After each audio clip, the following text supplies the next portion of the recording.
आपका टोन जो है, I am a person who has gone out of the way, and you say my tone. Rajya Sabha अध्यक्ष जगदीप धनखड आणि जया बच्चन यांच्यामध्ये चाललेल्या कुरघोडी आपण सोशल मीडियावर पाहिल्याच असतील. पण जया बच्चन राज्यसभेत कशा काय असा प्रश्न तुम्हाला पडला आहे का? मागे सुधा मूर्तींनी राज्यसभेत भाषण दिलं. I have been nominated by President of India. मग त्या आपल्या देशाच्या संसदेत कशा काय, राज्यसभेत सदस्य कसे निवडून जातात असा प्रश्न जर तुम्हाला पडला असेल तर या व्हिडिओमध्ये तुम्हाला या सर्व प्रश्नांची उत्तरं मिळणार आहेत. लोकसभा निवडणुकीबद्दल आपण नेहमीच ऐकतो आणि नुकत्याच एप्रिल मे महिन्यात झालेल्या 2024च्या लोकसभा निवडणुकीत तुमच्यापैकी अनेकांनी मतदानही केलं असेल. यात भाजपला पुन्हा एकदा सर्वाधिक जागा मिळाल्या आणि त्यांनी राष्ट्रीय पातळीवर सरकार स्थापन केलं, ज्यात मोदीजी तिसऱ्यांदा आपल्या देशाचे पंतप्रधान बनले. तुम्ही पाहिलं असेल की खूप सारा प्रचार होतो, रॅलीज होतात, त्यामुळे आपण अवेअर असतो लोकसभा निवडणुकांबद्दल आणि आपापल्या मतदारसंघात जाऊन आपण मतदान देखील करतो आणि आपल्या मतदारसंघातून जो जिंकतो तो पुढे जाऊन लोकसभेचा सदस्य बनतो. आपण त्यांना मग सांसद किंवा मेंबर ऑफ पार्लमेंट म्हणतो. पण आपलं जे इंडियन पार्लमेंट म्हणजे भारतीय संसद आहे तिथे दोन सदने आहेत, एक लोकसभा आणि दुसरं राज्यसभा. आता राज्यसभेचे जे सदस्य असतात त्यांनाही आपण सांसदच म्हणतो, ते देखील मेंबर ऑफ पार्लमेंटच असतात. पण त्यांच्या निवडणूक प्रक्रियेबद्दल आपल्याला फारशी माहिती नसते. तुम्ही कधीच ऐकलं नसेल की राज्यसभेच्या निवडणुकीसाठी कोणतीही रॅली होते किंवा प्रचार होतोय किंवा आपण मतदान करायला जात आहोत. तर मग प्रश्न हा येतो की ही जी राज्यसभेची निवडणूक होते ती होते कशी आणि यात कोण कोण लोक भाग घेतात, म्हणजेच कोण लोक मतदान करतात. तर आजच्या व्हिडिओमध्ये या सर्व प्रश्नांची उत्तरे तुम्हाला मिळणार आहेत. नमस्कार मंडळी, मी स्नेहा तुमचं स्वागत करते माझ्या युट्यूब चॅनलवर से हाय टू स्काय. राज्यसभेच्या निवडणूक प्रक्रियेला लोक गुंतागुंतीचं समजतात. याची जी मतदान प्रक्रिया आहे ती लोकांना समजत नाही. पण या व्हिडिओमध्ये मी ही संपूर्ण प्रक्रिया सोप्या शब्दात तुम्हाला सांगणार आहे आणि आज नंतर तुम्हाला माहित असेल की राज्यसभेचे सदस्य तिथे कसे पोहोचतात. तर चला व्हिडिओला सुरुवात करूया. जेव्हा आपण राज्यसभा निवडणुकीबद्दल बोलतो तेव्हा सामान्य जनता मतदान करत नाही. मग कोण करतं, कसं करतं याबद्दल तर आपण जाणून घेणारच आहोत. पण सध्या इतकंच लक्षात ठेवा की या देशातील सर्वसामान्य लोक भाग घेऊ शकत नाही, म्हणून त्याला म्हणतात अप्रत्यक्ष निवडणूक. सोबतच तुम्हाला एक गोष्ट समजणं महत्वाचं आहे की आपली ही जी लोकसभा आहे तिला टेम्पररी हाऊस, तात्पुरतं सदन म्हटलं जातं. म्हणजेच काय की लोकसभेचा कार्यकाळ हा 5 वर्षांचा असतो. 5 वर्षांनी ती संपते आणि निवडणुकांनंतर नवीन लोकसभा निवडून येते, नवीन सदस्य निवडले जातात. असं दर 5 वर्षांनी याचे सदस्य बदलतात. तिथेच आपण राज्यसभेबद्दल बोलू तर याला एक परमनंट हाऊस म्हणजे स्थायी सदन म्हटलं जातं. यामागचं कारण असं आहे की राज्यसभेला कधीही खंड पडू दिला जात नाही, ती नेहमीच कार्यरत राहते. तर आता प्रश्न येतो की राज्यसभेचा एकदा सदस्य बनला की तो कायमचा सदस्य राहतो का? नाही. राज्यसभेच्या सदस्यांचा कार्यकाळ हा 6 वर्षांचा असतो. पण यात होतं असं की सर्वच्या सर्व राज्यसभेचे मेंबर्स एकाच वेळी रिटायर होत नाहीत. राज्यसभेत काय होतं की दर 2 वर्षांनी 1/3 म्हणजे 1/3 मेंबर्स रिटायर होतात. ठीक आहे, आणि म्हणूनच याला म्हटलं जातं परमनंट हाऊस. हे यासाठी केलं गेलं आहे कारण समजा काही कारणाने लोकसभेत खंड पडला तर त्यावेळी एक दुसरं सदन नेहमी कार्यरत असलं पाहिजे, जेणेकरून कोणत्याही आवश्यक गरजांना पूर्ण केलं जाईल. ठीक आहे, आणि हे जे 1/3 मेंबर्स रिटायर होतात त्यांच्या जागी नव्या 1/3 मेंबर्सची पुन्हा निवडणूक होते. तर असं दर 2-2 वर्षांनी तिथे गोष्टी बदलत राहतात. आता आणखी एक महत्वाची गोष्ट म्हणजे राज्यसभेमध्ये जी एकूण सदस्य संख्या आहे, टोटल नंबर ऑफ स्ट्रेंथ आहे ती किती आहे? तर मित्रांनो, राज्यसभेची मॅक्झिमम स्ट्रेंथ म्हणजे कमाल सदस्य संख्या आहे 250 आणि याला 2 भागांमध्ये विभागलेला आहे. वरती लिहिलं आहे 238. 238 मेंबर्स ते आहे जे राज्य आणि केंद्रशासित प्रदेशांमधून निवडून जातात. पण जेव्हा आपण केंद्रशासित प्रदेशांबद्दल म्हणतो तेव्हा सर्व केंद्रशासित प्रदेशातून नाही, फक्त 3 केंद्रशासित प्रदेशांमधूनच राज्यसभेचे सदस्य येतात. एक तर झालं दिल्ली, दुसरं आहे पुदुच्चेरी आणि तिसरं आहे जम्मू काश्मीर. आणि त्यांच्या व्यतिरिक्त 12 सदस्य हे थेट नॉमिनेट केले जातात. कुणाच्या द्वारे? राष्ट्रपतींच्या द्वारे. राष्ट्रपती अशा काही मेंबर्सना नॉमिनेट करतात ज्यांनी कला, साहित्य, विज्ञान आणि सामाजिक सेवेत योगदान दिलेलं आहे. तर जसं आपण व्हिडिओच्या सुरुवातीला प्रश्न होता की सुधा मूर्ती राज्यसभेत कशा काय, तर याचं उत्तर आहे की त्यांना राष्ट्रपतींनी थेट नॉमिनेट केलं आहे. त्यांचं साहित्य क्षेत्रात खूप मोठं योगदान आहे. तसंच आपण सचिन तेंडुलकर यांचं उदाहरण घेऊ शकतो. त्यांना 2012 मध्ये राज्यसभेचा सदस्य बनवण्यात आलं होतं. त्यानंतर रेखा याही 2012 मध्ये राज्यसभेच्या मेंबर होत्या.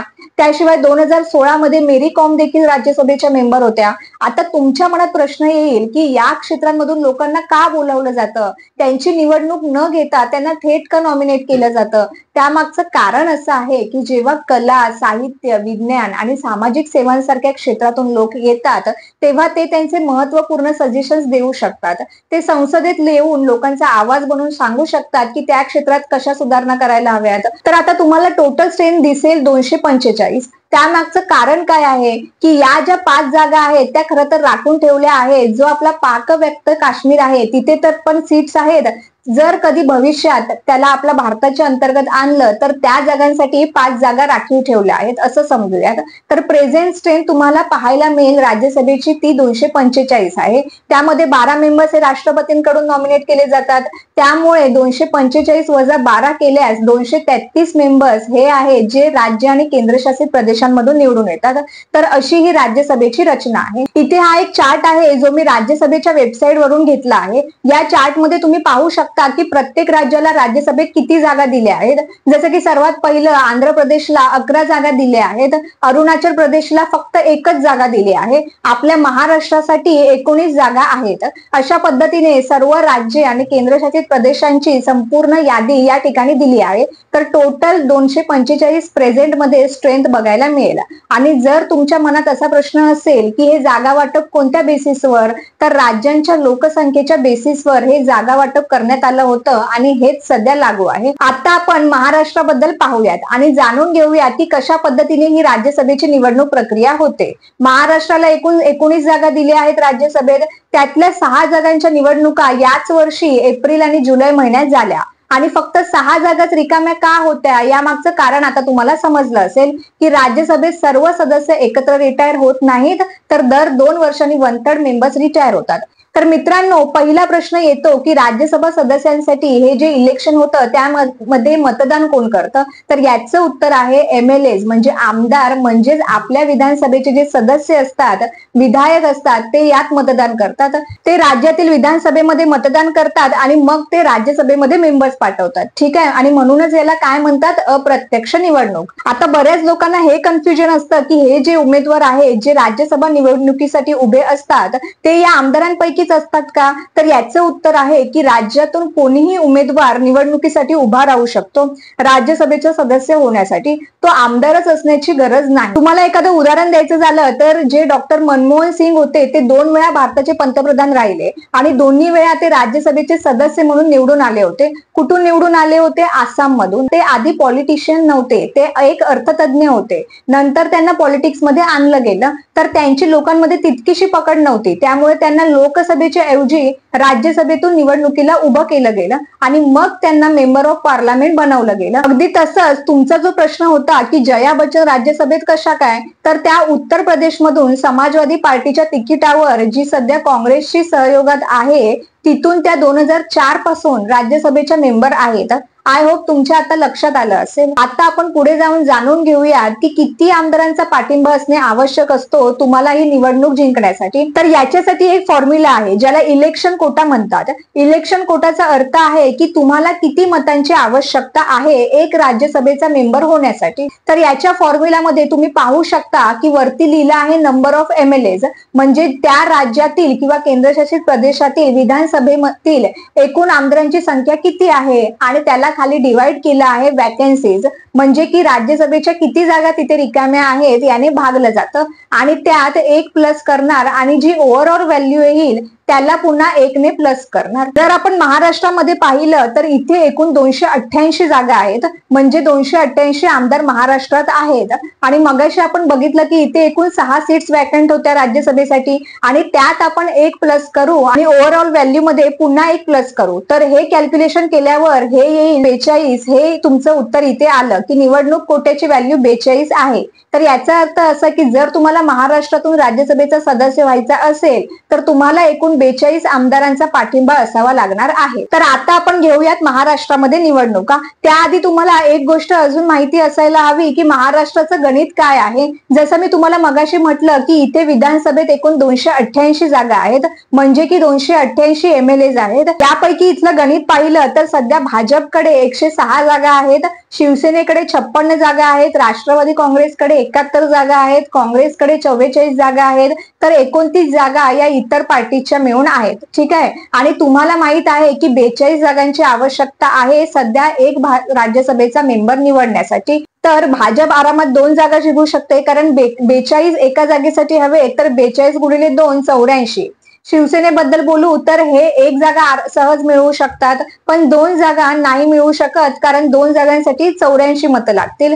राष्ट्रवादी काँग्रेस आणि काँग्रेस सुद्धा 1 जागा सहज मिळवू शकतात, आणि थोडा प्रयत्न केला तर इतर पक्ष आणि अपक्ष आमदारांची मदत घेतली जाईल, आणि जो 6वा मेंबर असेल तो डिसाईड हीच लोक करतील. तर हे झालं इथलं कॅल्क्युलेशन. आता आपण बघूयात की प्रोसेस कशी असते निवडणुकीची. तर तुम्ही इथे इमेज पाहिली तर तुम्हाला हा बॉक्स दिसेल, याला म्हटलं जातं बॅलेट बॉक्स. बॅलेट बॉक्स म्हणजे जी जुनी निवडणुकीची पद्धत होती ना, ज्यामध्ये तुमच्या समोर बॅलेट बॉक्स ठेवलेला असतो आणि तुम्ही तुमचं मत द्यायचं असतं एका कागदावर, त्यावर स्टॅम्प लावून तिथे टाकायचं असतं. तर ही जी जुनी पद्धत होती तीच राज्यसभेच्या निवडणुकीत वापरली जाते. आता यात जे आमदार आहेत त्यांना एक बॅलेट पेपर दिला जातो, ज्यावर ते आपलं मत देतात आणि नंतर तो बॅलेट पेपर ते बॅलेट बॉक्स मध्ये टाकतात. जर मी तुम्हाला त्यांचा जो बॅलेट पेपर असतो ज्यावर ते मतदान करतात तो दाखवला तर तो काहीसा असा असतो. यात एका बाजूला जेवढे उमेदवार निवडणुकीसाठी उभे आहेत त्यांची नावं असतात.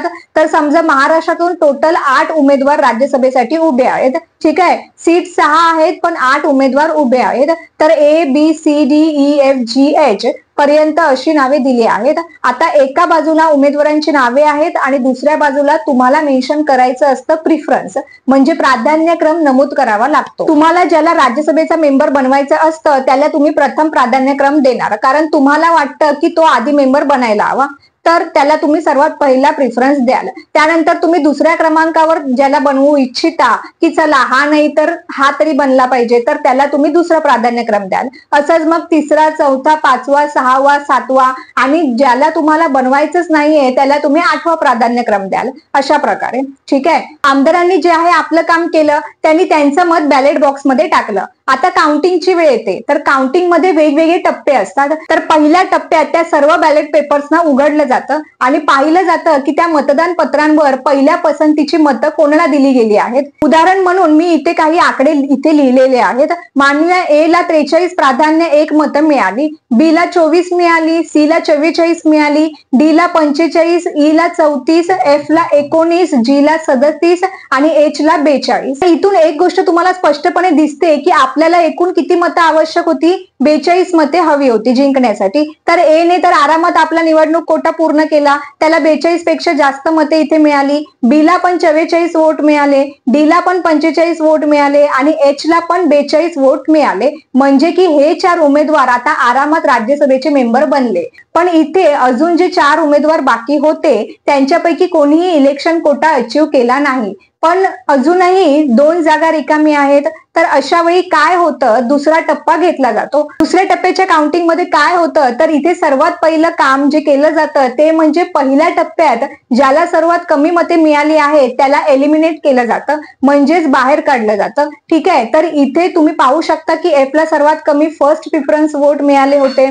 ठीक आहे. तर त्याला निवडणुकीतून बाहेर केलं जाईल. आता फक्त 7च मेंबर इलेक्शनच्या शर्यतीत आहेत, पण F जे वोट्स होते ते खूप महत्वाचे होते. F ला एकूण 19 फर्स्ट प्रिफरन्स वोट्स मिळाले होते. तर त्याचे जितकेही बॅलेट पेपर्स होते त्यात पाहिलं जाईल की त्यावर दुसऱ्या पसंतीची मतं कोणाला दिली गेली आहेत. ठीक आहे. प्रथम पसंतीचे मत तर स्पष्ट आहे की F ला दिली गेली होती. आता दुसऱ्या पसंतीची मतं कोणाला दिली गेली होती त्या 19 मतदान पत्रांवर ते पाहिलं जाईल आणि ती दुसऱ्या पसंतीची मतं या 7 उमेदवारांमध्ये विभागली जातील. ठीक आहे. तर समजा की त्यातील 2 दुसऱ्या पसंतीची मतं A ला मिळाली, B ला 1 मत मिळालं, C ला समजूया की काही मिळालं नाही, D ला पण 1 मत मिळालं, E ला समजूयात 8 मतं मिळाली, G ला 6 मिळाली, H ला समजूयात 1 मिळालं. त्यामुळे इथे टोटल व्हॅल्यू 45 आली. इथे आली 25, याचं 44 राहील कारण यांना कोणीच दुसऱ्या पसंतीची मतं दिली नव्हती. इथे तुमचं 46 आलं, इथे 42, इथे 43 आणि इथे सुद्धा 43. आता ई आणि जी नेही इलेक्शन कोटा अचीव केला आहे.